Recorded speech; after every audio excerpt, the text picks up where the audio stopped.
The night my husband took everything away from our son, I didn't scream. I didn't beg. I didn't even cry. I stood still, frozen in the hallway of a house that suddenly felt too big, too quiet, too honest. From behind my son's bedroom door, I heard panic for the first time in his life. Not anger, not attitude, fear. A 19-year-old boy who had never worried about tomorrow was suddenly terrified of it. That was the night money stopped protecting him. You see, when a child grows up surrounded by wealth, he never learns how to fall because someone always catches him. Bills disappear, mistakes are erased, consequences are postponed. And slowly, without realizing it, money becomes more than comfort. It becomes identity. It becomes confidence. It becomes arrogance. My son believed money would always stand between him and reality. He believed his father's billions were permanent, untouchable, infinite.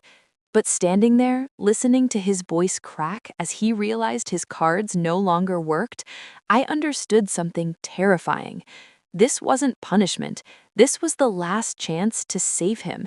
Because a spoiled son doesn't collapse when money disappears. He collapses when he realizes he never learned how to stand on his own. And that lesson was only beginning. We didn't raise our son to be rich. We raised him inside richness. From the moment he could walk, the world bent around him. Private schools where teachers lowered expectations instead of raising discipline, luxury cars waiting outside while he skipped classes inside, friends who stayed loyal only as long as the lifestyle did. Nothing ever demanded effort from him. My husband, a billionaire, believed in provision over presence. He thought giving our son everything would protect him from struggle. He didn't understand that struggle is what builds strength. While his father built empires, our son learned shortcuts. If he failed an exam, it was fixed. If he offended someone, it was smoothed over. If he crossed a line, someone quietly erased the evidence. And every time life tried to teach him a lesson, money interrupted. I remember watching my son swipe a card once, casually, without looking, for an amount that could change someone else's life. No gratitude, no hesitation, no awareness. That's when fear settled into my chest, because when money arrives without effort, respect never learns how to exist. Our son didn't see wealth as responsibility, he saw it as a shield. And my husband, silently watching from a distance, began to realize something painful. He had created a world his son could live in, but not a man his son could survive as. And the cracks were already showing. By the time my son turned 19, his life was no longer divided into days and nights. It was divided into pleasure and boredom. If something excited him, he chased it. If something required effort, he ignored it. Classes were optional. Responsibility was annoying. Discipline felt insulting to him. I remember a specific morning. Sunlight was pouring into the house, and I was already awake, worried, as always. His phone rang on the kitchen counter. The university again. Missed classes. Unsubmitted work. Warnings I had heard too many times. Before I could finish the call, I heard laughter outside. He arrived in a luxury car none of his friends could afford. Music loud, confidence louder. He walked in carefree, still typing on his phone, talking about a girl from the night before, complaining about how boring lectures were. I asked him, calmly, "Do you even care what happens next?" He smiled, not arrogantly, but comfortably, and said, "Mom, relax. Dad's got it." That sentence hurt more than any argument ever could, because he didn't say, "I'll fix it." He said, "Someone else will." Girls were temporary. Rules were flexible. Money was invisible. He wasn't evil. He wasn't cruel. He was untouched by reality. And that made him dangerous to himself. My husband watched all of this from a distance, not because he didn't care, but because he believed interference weakened lessons. He noticed things others didn't, how our son never looked at prices, how he spoke over people, how "thank you" slowly disappeared from his vocabulary. One evening stands out clearly. Dinner was quiet. Too quiet. Our son was scrolling through his phone, distracted, impatient. My husband spoke, not sharply, not emotionally, just firmly. "You're wasting time." Our son didn't look up. He shrugged and said, "I have plenty." That's when I saw it. My husband's jaw tightened, not in anger, but in disappointment so deep it didn't need words. Later that night, when our son had left again, my husband sat alone in the living room. No phone, no work, just silence. He finally said to me, "I built everything so he wouldn't struggle, but now he wouldn't survive a single real problem." That was the night my husband accepted a painful truth. His greatest failure wasn't business, it wasn't money, it was raising a son who believed wealth was character. And in that quiet room, a billionaire father decided that comfort was no longer kindness. What came next would change all three of us forever. It happened on a quiet evening, one of those rare nights when our house seemed too big, too still. Our son was sprawled on the couch, scrolling through his phone, talking loudly about a weekend party, a new car, and another girl he planned to see for fun. My husband entered the room without a word, his presence alone making the air heavier. No yelling, no gestures, just calm, deliberate observation. He spoke slowly. "You're spending your future faster than your money." Our son laughed, the kind of laugh that believed consequences were a joke. "Relax, Dad, I'll be fine. I always am."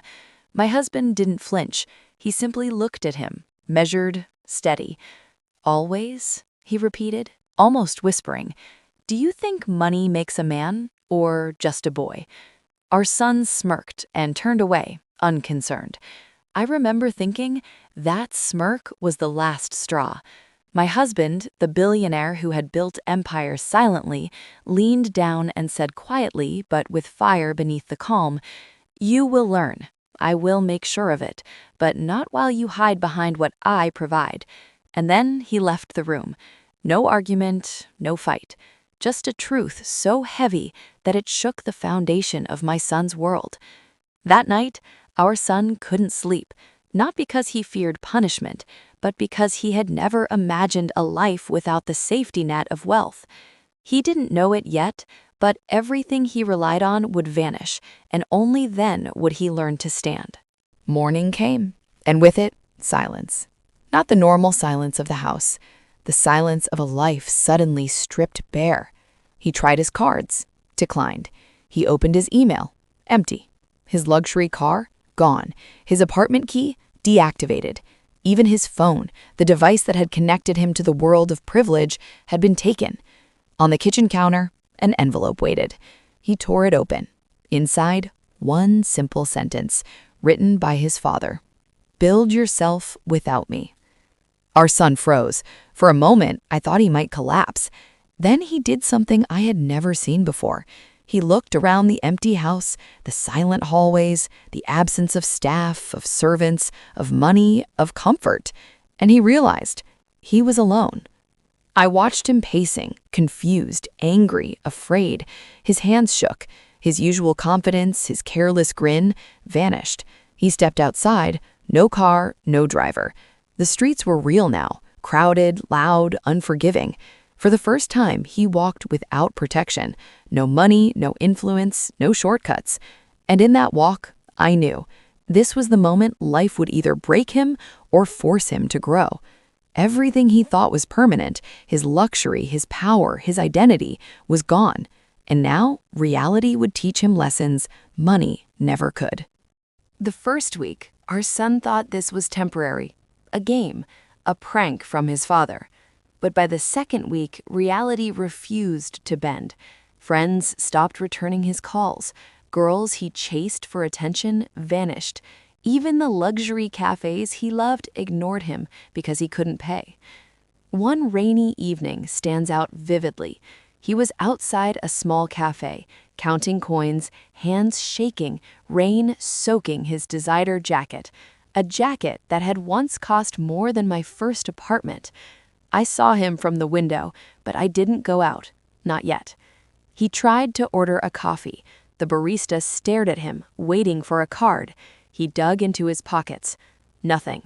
His confident smirk vanished. For the first time, the world didn't move for him. That night, he slept in his car, once his pride, now his only shelter. I remember sitting awake, listening to the rain hit the roof, and thinking, this is the only lesson he will truly remember. Because luxury never teaches respect. Comfort never teaches discipline. Fear does. Hunger does. Reality does. And this was only the beginning of his education. The next morning, he applied for his first real job. Not a summer internship in some family business. Not a connection arranged by dad. A cleaning job. Long hours, low pay. No respect. At first, he was clumsy. The boxes he carried were heavier than he expected. The hours were longer. The workers were louder, rougher, less polite than anyone he had ever known. I watched him through a corner window the first day. His hands blistered, his shirt drenched in sweat, his pride shattered in ways that no luxury had ever done. But slowly, I noticed a change. He started arriving on time. He began listening. Even the smallest tasks became his focus. He washed floors with care, organized supplies methodically. He learned the rhythm of work. For the first time, effort equaled outcome. Every mistake had a consequence. Every effort had reward. And every night when he returned to the empty apartment, he began to understand something he had never known. Life doesn't owe him anything. And in that understanding, his first lesson was planted. This is the moment boys stop being spoiled heirs and start becoming men. Months passed, and with each passing day, the boy who had once believed money could solve everything began to feel its absence in a way no lecture ever could. He started noticing details he had ignored all his life. The satisfaction of completing a task on time, the pride of earning something with his own hands, the discomfort of hunger, fatigue, and long hours that no one could erase. One evening, exhausted, he sat on a curb outside his tiny rented room. Rain dripped off his hair, hands dirty, feet sore. He pulled out a crumpled notebook, something he hadn't touched in months, and wrote, "I had everything, and I was empty." For the first time, he truly understood what his father had tried to teach him all along. Money does not make a man. Character, effort, and resilience do. He remembered every time he had shrugged off advice, every night he had laughed at rules, every moment he had taken for granted the empire his father built. The realization hit him like lightning. He had wasted years thinking he owned life, when in truth, life had been giving him lessons he refused to take seriously. And finally, for the first time, he wanted to learn. He wanted to survive, not for money, not for comfort, but for himself. Redemption wasn't coming from his father. It had to come from him. Before his father ever stepped back into the picture, my son did something remarkable. He built, not inherited, not gifted, a small business idea. Long nights, countless mistakes, rejections that stung far worse than any lecture. At first, it failed, spectacularly. Then again, but he refused to quit. Every setback became a lesson, every mistake a teacher, every small win proof that he was capable. By the end of the year, he had created something sustainable, a business that didn't rely on his father's name, connections, or money. I watched him walk into that office one morning. No flashy car, no designer suit, just him, confident, focused, determined. And I realized, for the first time in his life, he was proud of himself, not his wealth. He had survived. He had earned. And only then was he ready to meet his father again. The boy who once thought money defined him had finally learned that life defines him. Months had passed since my husband had taken everything away. Our son had survived. He had learned. He had earned. And now my husband returned. Not with gifts, not with money, not with praise. He returned quietly, watching, assessing, waiting. The first words my son spoke were not excuses, not complaints, not arrogance. "I've learned," he said simply. "I survived. I earned. I know what I'm capable of now." For the first time, my husband allowed a small smile. He didn't hand back the billions. He didn't restore the cars or the apartment. Instead, he gave something far more valuable: trust. "Prove to me you can stand alone. Then I will stand with you." Our son nodded. No tears, no apologies, just respect. Because respect is not demanded, it is earned. And in that quiet room with no one watching, I finally understood the greatest lesson my husband had tried to teach all along. Men are not made by money. They are made by trials, choices, and survival. Today, my son is no longer the spoiled boy who thought the world owed him everything. He manages wealth wisely, but only after learning how to live without it. He understands that money is not identity. Money is not power. Money is responsibility. Before touching a single cent of what his father built, he first built himself. He survived hunger, fear, and failure. He earned respect. He earned success. He earned the man he is today. And in watching him grow, I learned something too. Money can build a lifestyle, but only struggle builds character. Sometimes the most valuable lessons come not from lectures, not from gifts, but from letting life teach its harshest truths. My husband's greatest success wasn't the empire he built. It was teaching his son to become a man worthy of it. And sometimes the best way to save a child is to take everything away so they can find themselves. If this story made you think about parenting, money, or life lessons, comment lessons below, because some truths are learned too late.